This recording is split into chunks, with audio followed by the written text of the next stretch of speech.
My name is Vilde Frang, violinist from Norway. I was very fortunate to play with the Basel Chamber Orchestra already since 10-15 years. They are no doubt one of the most lively, energetic, explosive ensembles that I love to collaborate with. They have this raw kind of extreme sound, and it's very much for them about pushing boundaries, I find also.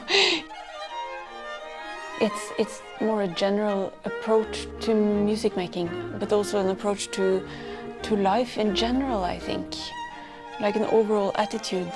If you play it safe, you can only get so far but no further. For any artist, that is very often a challenge, that you need to kind of constantly test your boundaries. It's always, you need to go outside the risk zone, you know. I have to say, every time I go to play with one of these Baroque ensembles, you sense there is a different spirit within these orchestras, that they're all kind of at the edge of the seats, and it's an entirely different level of involvement, which also create this kind of intensive, like electric energy.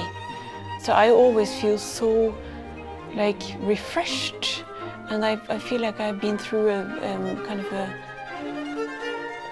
sort of a detox week having played with these ensembles, because it's really, there is a joy and presence in the music making, and a nerve and a spark that's that I really think is the future of music.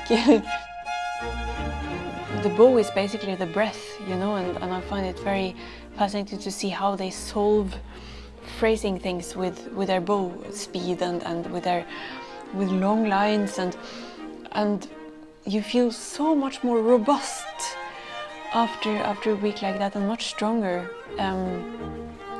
musically and also from a personal point of view. They're very nourishing. Yeah.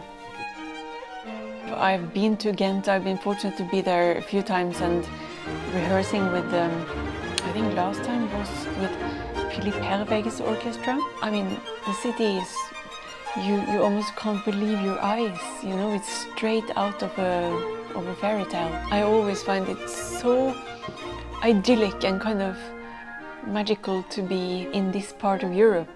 Belgium to me is something very, very slightly mysterious, and you know, I love all these old churches with a glockenspiel, you know, where the bell melodies that they play different ones every hour. I find that it adds to the atmosphere of doing these projects, because funnily enough, many of these ensembles of historically informed period performance, they're also based in Benelux, for example. So I think there is something in the air there, and to be able to return to Ghent is something I'm so looking forward to, always.